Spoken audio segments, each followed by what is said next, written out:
So are we sitting comfortably? Let's begin. If you want to come into my house and argue that All In 2018 is one of the most important wrestling events in modern times, I'd probably agree with you. Now, there is some hyperbole to that, of course, because we are on the internet and it is YouTube, but without All In, we don't get AEW, and without AEW, we don't change the industry, and WWE doesn't get a fire lit under its ass. And look, if you want to pretend the reason all of a sudden they're doing so good and seem to care a bit more has nothing to do with All Elite Wrestling, well, more power to you.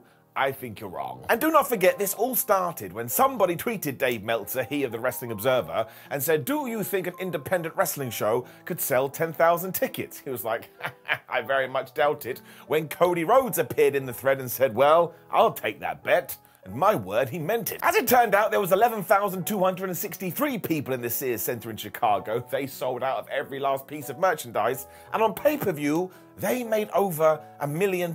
And once again, I know I've said it once, I'll say it twice, this was an indie show. So it was a monster that nobody could have seen coming, as was that semi-main event.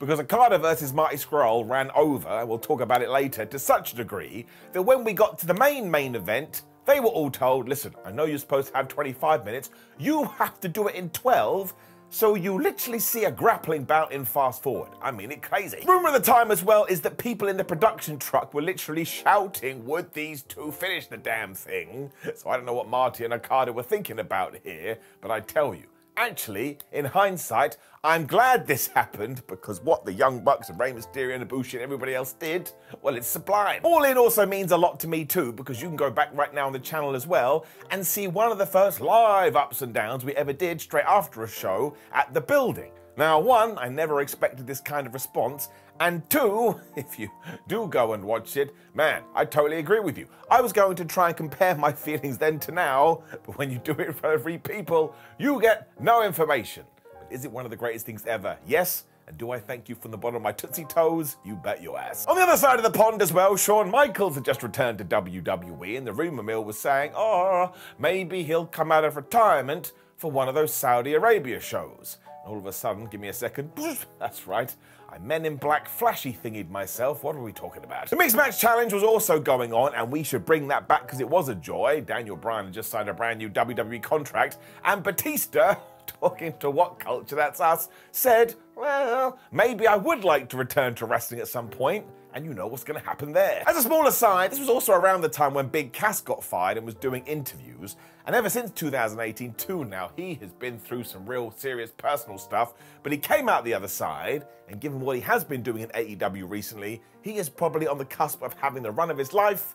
It is true inspirational stuff. So there you go, and given that All In 2023 is about to smash records, and that All In 2018 did the same, I am Simon Miller. Welcome to Retro Ups and Downs. Make sure when you do the intro, you get all comfy cozy too. It's important, but let's up those downs for the biggest independent show ever. Is that true? I don't know. I just said it. Do you remember how this event started? Out came Cody Rhodes and out came the Young Bucks. They were like, oh my gosh, I can't believe we've done it. When all the pyrotechnics go off. And let's not pretend otherwise. This was very much wink, wink, nudge, nudge at WWE. Because in 2018, they didn't care for fireworks anymore. Oh, it doesn't fit our budget. So there's one major change. You always have to have pomp and circumstance. You also then get a proper, wait a minute, did I take drugs moment? Because Road Warrior Animal just comes out on a motorbike. Now, this does make sense. The Road Warriors were massive in Chicago. But out of context, just like, hey, Animal, hope you're having a good time. Matches then get started, and it is, of course, Frankie Kazarian and Scorpio Sky, SCU, taking on the Briscoes. When you do watch this in hindsight, actually has some sadness to it. I mean, who the flub ever thought back then what would happen to Jay Briscoe would have gone down? It's also for the Ring of Honor Tag Team titles, although it's not. I don't understand why. I mean, what difference would it have made? But apparently no, you ain't allowed it. You do get your first proper taste of the crowd though, and man, they would just light you up inside. And I remember being there, and it was the same kind of thing. I've told this story before. Such was the noise levels, I started to get emotional because my brain was just going, how the hell is this even happening? Something strange is happening to our bones. So seriously, it was very, very special. And if you were there, you understand. These four also wear their opening match clothes with pride, and they just smash it. They have a damn good tag team match. And it ends with Kazarian basically interrupting the Briscoes' Doomsday device to do this twisting slam thingamajig, which was actually a pretty damn good move. And he gets the 1, 2, 3, and then everybody celebrates because we're just having a good time. Which should be the tagline for All In. Every single person has such a good time. So important when it comes to wrestling. Up. It's also the same for the surprise over budget battle royal. I mean, this is absolute carnage. Listen who's in it too. You get Chico El Luchador, but we'll get back to that in a second. Bully Ray, Moose, Chucky T, Trent Beretta, Rocky Romero, Brian Cage, the Hurricane, Ethan Page, Tommy Dreamer, Jimmy Jacobs, Punishment Martinez, Austin Gunn, Billy Gunn, Colt Cabana, Cheeseburger, Marco Stunt, Brandon Cutler, and Jordan Grace. Man, it is really well done though, because as it did turn out, everybody sat down and they planned this like it was a regular match. Everybody got their high spots, we made sure we told some stories. Sometimes you get a battle brawl and it's just like, well, get in there and see what happens. It never works. Stormcastle is also on commentary because he is so intentionally ludicrous, you can't help but laugh. And all of this does come back to that luchador. Because as we now know, it was actually Flip Gordon sneaking into the thing. And we can't get into it here because we don't have enough time. But obviously tied into BTE, the YouTube series. And I just think that is so nice for the hardcore fan. I mean, this was a hardcore wrestling event. So if you had been watching that thing, it made you feel rewarded. Like you got in on a Christmas Eve and your dad was there and he was like, that'll do, pig, that'll do. And you're like, are you quoting Babe? And he says no and runs off. Essentially though, Flip was essentially feuding with a lot of people in Being the Elite. And when it came down to him and Bully Ray, he whips off his mask, he chucks that guy out of there, which was revenge because he'd been thrown through a table to start the thing, and it also meant that later he was going to take on Jay Lethal for the Ring of Honor World title. And yes, look, Flip Gordon has basically cancelled himself today, but I ain't worrying about that. I'm focused on the wrestling, and in terms of Battle Royals, this one is absolutely faboo. Give it up. Which is when the pay-per-view starts properly, and do you know who the first guy out the curtain is? MJF. Maxwell also told the story recently how he got on this show because he just shot his shot with Cody Rhodes and he sent him a DM. He was like, you don't know me and I don't know you, but can I be on your pay-per-view? And the American Nightmare got back to him and said, yes, you can. Once again, this wasn't an accident. Everybody knew. I think that's why they put him against Matt Cross as well, because Matt Cross is just a damn good worker. And that's what you get here. Like Maxwell Jacob Friedman isn't the MGF we know in 2023, but you can see all the traits as he's just putting it all together. There was no way you can't look at him and just say, well, he's gonna be a star, even though that's a weird thing to do. Otherwise, it's exactly what you would expect. It's not a match of the year or anything like that, but the crowd going nuts does add to it. And after about 10 minutes, Cross hits the shooting star press and he gets the 1, 2, 3. But once more, it's the fact that you can see everything processing in Maxwell's mind that he was going to use when he finally got to AEW. So if you are a historian, this is a good place to start. I don't even know what a wrestling historian would be, but good for you. Sean Mooney is then here, which is a right trip if you're an old man like me, and he is interviewing the NWA World Champion, Nick Aldis. And here's the thing, we all know that if you do give a mic to Nick, he can hold his own, but here, I don't really get it. Something feels off. It's a bit like I tuned into QVC and somebody was trying to sell me something. Still, he does tell us that later on he shall beat Cody Rhodes. As we know now, that was an utter lie. When things go crazy. If you are a long-term fan, you will remember that Cody Rhodes and Stephen Amell were friends ever since Stephen had his match in WWE. So somebody decided, well, he's on television, why don't we use him? We do, and he takes on flipping Christopher Daniels. And I tell you too, if Amell wants to come back for a round 4 or whatever it would be, we probably should pull the trigger, because even though the bar has been raised massively in terms of celebrity wrestling when it comes to Bad Bunny and Logan Paul, you can argue that he kind of started it. And if he wants to prove that he can raise his game, all of a sudden we're going to have a celebrity wrestling pool. Jerry is also the referee here, so we do put a spotlight on all the underrated performers over the last few decades. Halfway through, he gets so mad with Christopher Daniels, he just whips his referee top off. He's like, man, let's go, I'll whip your ass. It's like, Jerry, will you calm down? What are you doing? You also get Steven diving off the top rope onto Christopher Daniels, who's in a table, and essentially hitting the coast to coast. So once again, do not forget, he ain't no wrestler. He doesn't have to do this, but he does pull out the big guns. Eventually, he does get hit with the best moonsault ever. 1, 2, 3. And this just works. I don't even know why. And the love that Stephen Amell gets from the fans, as well as Christopher Daniels, especially when they shake hands afterwards, well, it's just nice. And that's what this show is, man. It's nice wrestling. And sometimes people go, meh, how loser is that? You want everything to be nice? Yes, I do. There's horrible things out there in the real world. So in my entertainment existence, why can't I have nice things? giving it a nice up. And it's basically the same for the women's four-way. Because you get Britt Baker taking on Tessa Blanchard, taking on Chelsea Green, taking on Madison Rayne. Once again, as soon as they come out here, the entire audience is just like, yeah, let's have a really good match. I mean, you want to run out there and give everybody a hug. I mean, it's super interesting these days because these guys have come so far. Like, Chelsea Green is now smashing it in WWE. Britt Baker is a cornerstone of AEW. Madison Rayne has just such a long career behind her and is more than a solid hand. And then, yes, we have everything with Tessa Blanchard. Now, once again, we don't have time to get into it here, but essentially, soon after this, she got accused of racism, just got accused of doing a lot of things that you have to define as unacceptable behavior. I mean, why do you think that no major promotion has signed her 5 years on? Because you'd have to figure that all this stuff is true. Let's not let that take away from this match in the moment, though, because these four do maximize their minutes. Wonderfully, Chelsea Green is still such a great over-the-top character. Like, she was playing the whole, oh my gosh, I got dumped at the altar, crazy bride, but she just does it so damn well. Baker is still obviously finding her way too, but clearly was headed in the right direction, and Madison never puts in a bad performance. And the pop here, when Chelsea gives Tessa a Canadian destroyer, I mean, it is nuclear. So it certainly does hold its own with everything else on the card, although the finish is a little bit weird, because Tessa slams Britt with the hammerlock DDT, and she does get the 3, but it also looks like the other 2 were meant to break this up, and because nobody knows, it's like a T-Rex arrives, everybody freezes. But hey-ho, as we always say, bad things do happen, and this is just a good showcase for 4 people that, you know, aside from things we've talked about, should have gone to the top. The rest have, works for me, up. Which is when we turn things on a dime and we get super serious. It seems mad to say now, given the lay of the land, but it is Cody Rhodes versus Nick Aldis for the NWA World Championship. And my word, both before this event and on the night, we just put so much credence into that title that you would wake up in the morning and you go, man, I got money, I got oxygen, now I need to go get that belt. But it's almost like we turn the clock back to 1984 and they both get mega entrances, especially Cody, that comes out with half his friends and family. But the absolute noise that greets him, no wonder he got totally peeved when everybody turned on him, or half the audience turned on him. You go from this to that, doesn't make any sense. Now, of course, you knew that Cody was going to win here because it would tie into everything with his dad, but they still got in that ring and they just rely so much on emotion. Like a lot of All In, of course, is flippy dippy doo-dah, what's up, downy, what are you going to do? Because that is just modern wrestling, but the fact that they turn the clock back and still make it work, well, kudos all round. Rhodes has also often said that his favourite match ever is Hulk Hogan versus The Rock from Mania 18. And not only do they blatantly steal some spots for this,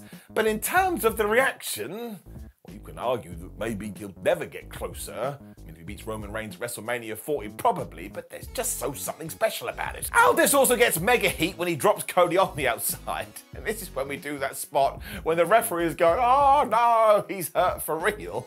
Which is when DDP walks out. Now, DDP had accompanied Cody Rhodes to the ring, but it's still like, you ain't no doctor, DDP, but he's only here to start busting out diamond cutters, and he gives one to Daivari. I don't care. This was the right thing to do. I love Diamond Dallas Page. We also make sure that our hearts are screaming during this too, because after Nicky Boy has beaten up Codes for the while, he's just laying there dead, Brandi Rhodes, his wife, lays over her husband. It's like, please, Nick Aldis, don't beat him up anymore. So what does Aldis do?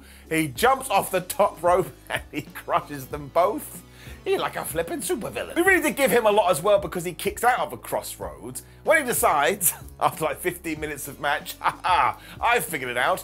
I'm going to give you a sunset flip. I was like, Aldis, what are you doing, man? And of course, because it's SummerSlam 1992, as soon as he does that, Cody Rhodes just goes to his knees. He does a variation of the most devastating move in all of sports, entertainment, the surprise roll-up, and he gets the 3. And even though his music doesn't play for a long-ass time, the explosion to this, and watching him hold that NWA title as blood pours from his head, obviously, but it's just great. It just rocks. It's just awesome. So it is a little bit of a shame that within 2 months, Nick Aldis would have won the thing back. And I don't mean that in a bad way, but there was the potential here to turn this into one of the most important titles in professional wrestling, and we didn't do it. So we peaked it all in instead. But when I searched my feelings, am I mad about that? No, I'm not. You would think that whatever followed this would have a tough time, but instead, Hangman, Adam Page and Joey Janela went out there, and backstage must have gone, well, I've got a plan. How about we kill each other, The other guy went, sounds pretty good. It always makes me laugh watching this match back because people today like to go, I can't believe the Cowboy does such crazy matches. I'm like, what are you talking about, you Mother Hubbard? He's been doing this since day dot. I mean, they do everything. Literally, at one point there was a ladder bridge on the outside, and what move do they decide to do into it? I mean, it's essentially a burning hammer. And poor Joey Janela, man.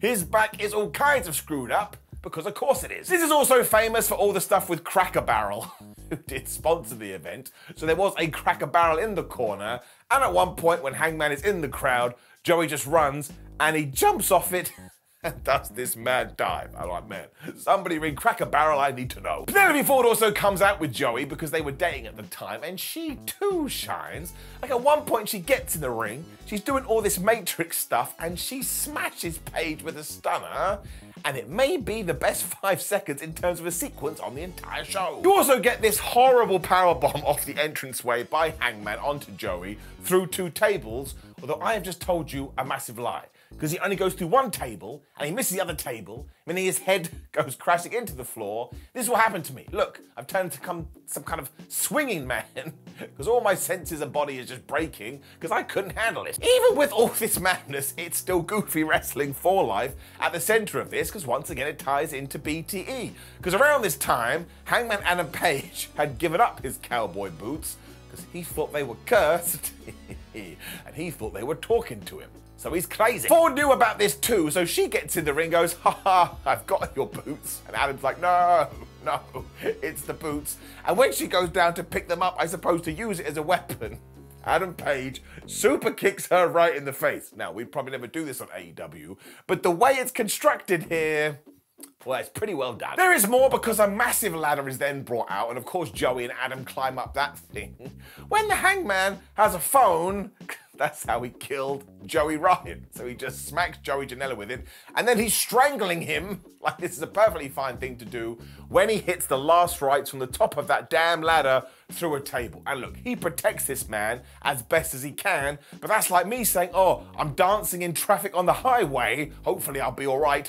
because I'm wearing a pillow. So it is just a brutal ending, but it really works, and they managed to keep the momentum going superbly. Only real surprise is that Joey Janela wasn't able to capitalize this on the best way that Hangman has, though actually he's still smashing outside of AEW, so it did work up. Sadly though, what follows is awful, especially today. Now there's another thing that's not worth getting into because we'd have to talk about it for years, but it does tie into BTE.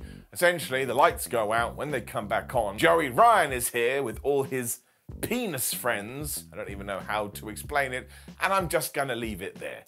I think it's in bad taste. Knowing what we do now in 2023, hindsight is a powerful tool. It's even worse, it gets a brown down. Skip it. If you are going to watch All In, let's move on. When we do get a little bit of a break, because it's Jay Lethal versus Flip Gordon for the Ring of Honor World title, and while it is a good match, it does kind of feel like it's just there. Now it is a lot of fun because Jay Lethal is playing that character that when you tap him on the shoulder, he changes personalities. So he comes out with Lanny Poffo as the Macho Man Randy Savage, but then people keep touching him, so he transforms back into Jay Lethal. So there's only 4 words I'm going to say: goofy wrestling for life. Brandy Rhodes also comes out with Flip Gordon to tie into all of that. She just keeps slapping Jay Lethal around, to the point, eventually, he puts her on his shoulder and he's walking around like, once again, he is Randy Savage. So we ain't mucking around. My absolutely favourite part though is later on when Lanny Poffo realises, man, this is not going well. So he too just gives Jay a hit when he goes to the top rope and he hits 3 Macho Man elbow drops, which is when Flip kicks out. And even though no one smacked him, he decides that he's Hulk Hogan. He does the wagging finger, he does the big boot, and he doesn't drop the leg.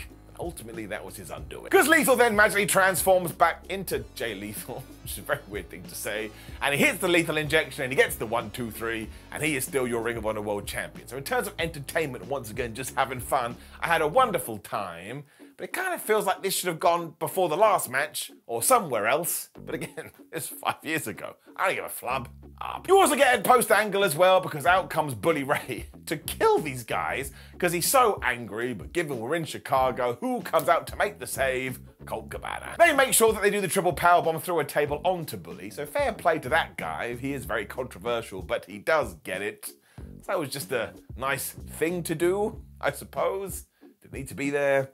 Probably not. But it is nothing on what comes next, because it is Kenny Omega versus Penta. Now, once again, if you were around in 2018, you will know this was considered a dream match, and nobody flubbing could believe that these two were going to go at it, which is really straight in 2023, because it'd probably just be a match on ramp. As soon as the bell rings, though, they lose it, and they're just doing sling blades and Frankensteiners, and you get the Terminator dive, and of course, Penta then grabs Kenneth, and he throws him on the floor. I was like, oh yeah, I forgot about it. No wonder Kenny was so injured in 2021. He's always been doing crazy shit. Nothing will ever compare to the package pile driver that Penta gives Omega onto the ring apron, though.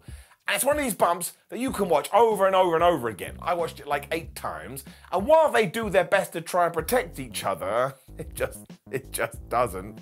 I was like, man, why do we keep doing it? It's just wrestling tennis, because then Omega is busting out package pile drivers and hitting V-triggers to the back, which also looks brutal. And the way Penta gets back into this is he does his arm break thingamajig. And I tell you, I don't think I'd ever seen that live in 2018. So when he did it, I popped up like, wait, he broke Kenny's arm? What a nerd. We then get all the pile drivers because we have to do the near falls, and I tell you, these are so well done that when Omega kicks out of one of them, everybody in the damn stands just gets up and applauds.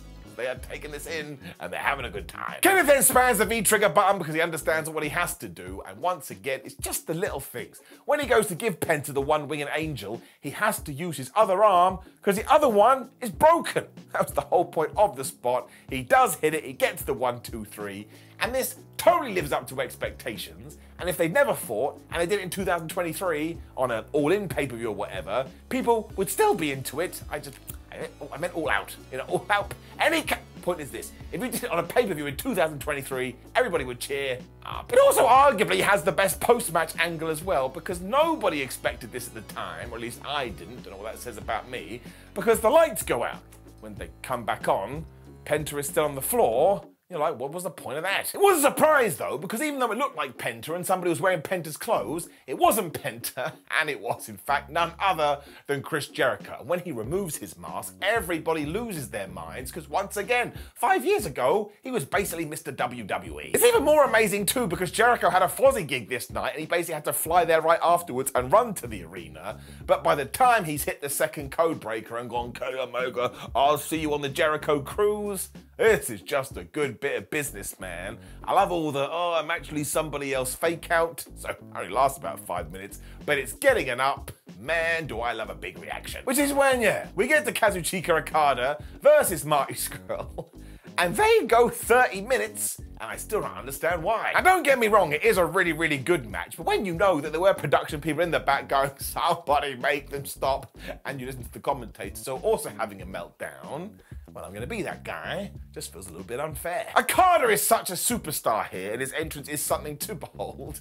And he gets in the ring, he grabs Marty, bam, and he gives him a DDT on the outside. And I was like, well, that's it. He's dead. 1, 2, 3. Now, it does start super slow because we were going to do a proper New Japan Okada match here. And by the time Marty Scurll starts hitting brainbusters and top rope suplexes, fans actually start to buy into the fact that maybe, just maybe, he's going to win. I was like, what planet did you come from?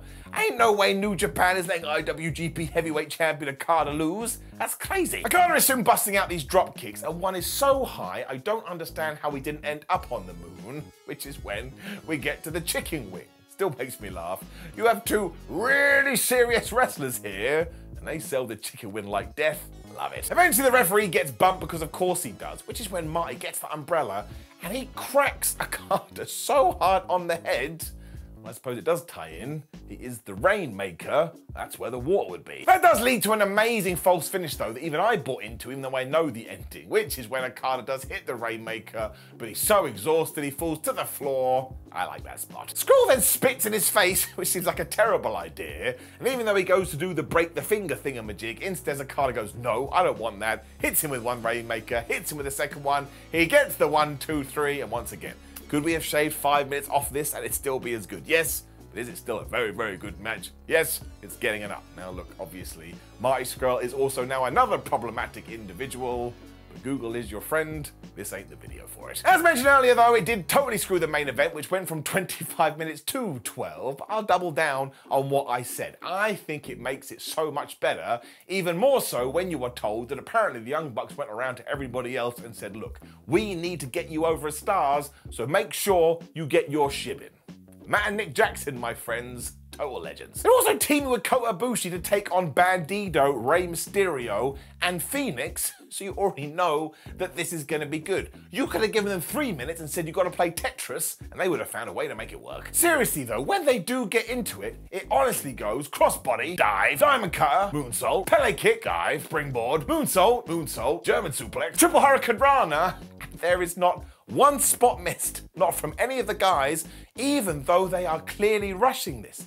I actually think it's better because of it. You just watch it in awe. I also can't do it justice, but there's also this moonsault double knee thing that Ibushi does to Bandido. And I was like, that's it. His ribs have to be broken, otherwise I've been lied to by science. The finishing sequence is absolutely Mortal Kombat as well, because Rey Mysterio hits the 619, only for Fénix to hit a Canadian Destroyer when he and Bandido decide to do double dives. Rey then hits his own splasher and he gets a 2 when Bandido sees Matt Jackson, and he fall away slams him with so much power I think he ended up in New York. Nick Jackson then wakes his brother up when you get the super kick party when all of these guys in Ibushi are just going top rope move, top rope move. Nick Jackson hits a 450, that's 1-2 kick out, oh gosh I can't believe it. They then clear the ring, they hit the Meltzer driver, 1-2-3. And all of it happens at that speed. It's just brrrr. It's like Batista's machine gun. I was cracking up because I'm like, surely one of you has to slip, but nothing. So it really is like watching violent art at 2.0 speed, but I have such a soft spot for this thing because it's totally nuts, it's totally bonkers, and it is totally getting it up. It rules. You also get the big celebrations afterwards because, of course, they had done a momentous achievement. Do not forget, if you are watching this on Friday, in 2 days' time, they're about to do it again at Wembley Stadium, where not only have they sold over 80,000 tickets, but apparently in terms of pre-order pay-per-views, they're already over 90,000. So this is going to be absolutely marvelous, as in All In 2018. It has aged a little bit just because the world has changed when it comes to wrestling, but now and forever, gonna get it up. Now, of course, please let me know your thoughts about All In 2018 from then and from now. Click the video on the screen for the last ups and downs we did, retro style. That'll be fun. You can get mad that it's not retro, usually the way. Like the video, share the video, and subscribe. Go to WhatCulture.com, follow us on social media, and just embrace wrestling. I think a big old catalyst for super duper times is coming. We get to go along for the ride. That's damn good. I'll see you soon.